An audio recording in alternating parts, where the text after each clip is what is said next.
이렇게 촉촉해진다고? 오늘은 사막 같은 건성 피부가 단 1회만으로 아기 피부처럼 촉촉해지는 방법 알려드릴 텐데요.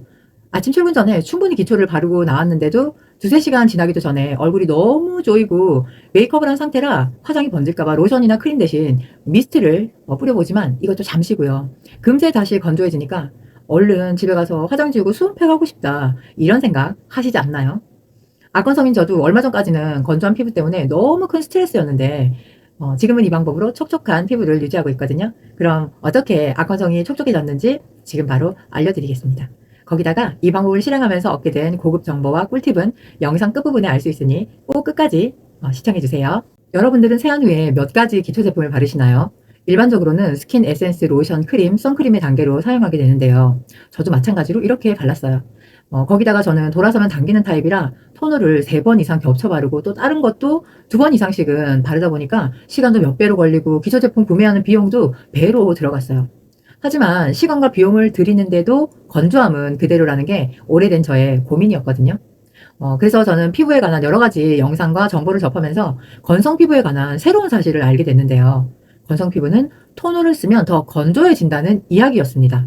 저는 이게 너무 충격적이어서 책을 통해서 더 정확히 알고 싶은 마음에 피부에 관한 도서를 찾아봤고 이런 또 놀라운 사실을 확인하게 됐습니다. 안티에이징 피부과 전문의 우츠키 루이치는 그에 져서 화장품이 피부를 망친다 해서 피부에 묻은 물은 피부를 망가뜨린다. 수분이 피부에 오래 머무르면 그만큼 많은 수분이 피부 표면에서 흡착되어 있기 때문에 더 많이 증발되고 이에 따라 피부의 건조함, 각질세포의 변형이 커진다. 이는 피부 보호막이 파괴되는 결과를 이야기한다라고 서술했습니다. 너무 놀랍지 않나요?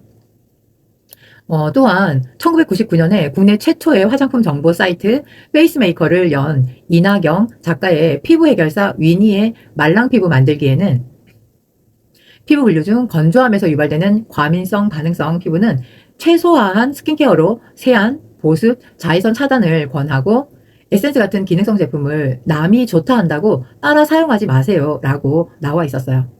이는 앞서 언급한 우즈키 루이치의 피부에 묻은 물은 피부를 망가뜨린다라는 이론과 같은 뜻인데요. 물 제형 또는 묽은 제형의 화장품에는 화장품에 들어있는 증류수, 즉 물이 증발하면서 피부의 수분을 증발시켜서 더 건조해진다는 의미예요. 그런데 여기서 대부분의 토너에는 70% 이상이 증류수, 즉 물로 채워져 있다는 것을 생각해보면 그동안 내 피부가 왜 그렇게 건조했는지 그 이유를 알 수 있었습니다.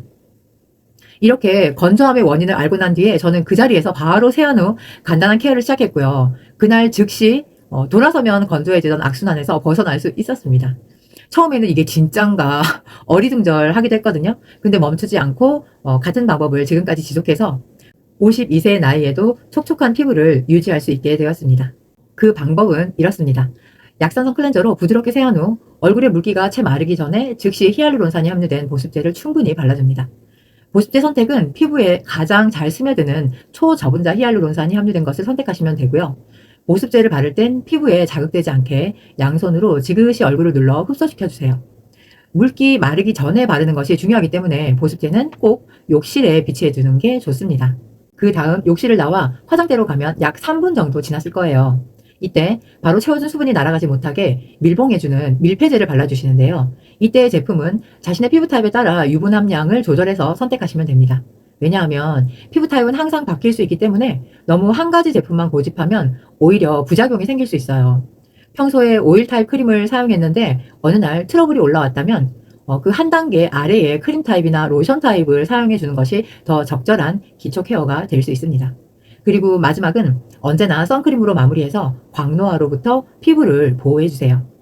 간단한 이 루틴만 지켜도 피부가 하루 종일 속당김 없이 촉촉해질 수 있습니다. 그리고 보습은 2~3시간 간격으로 계속 덧발라줘야 되거든요. 이때 수분이 함유된 보습제가 아닌 밀폐제와 선크림 순서로 사용한다는 거 꼭 기억해주세요. 제가 이 루틴을 5주째 지속해오고 있는데요. 첫 시작 때부터 너무 놀라운 피부 변화를 느꼈고 그래서 저절로 하게 됐습니다.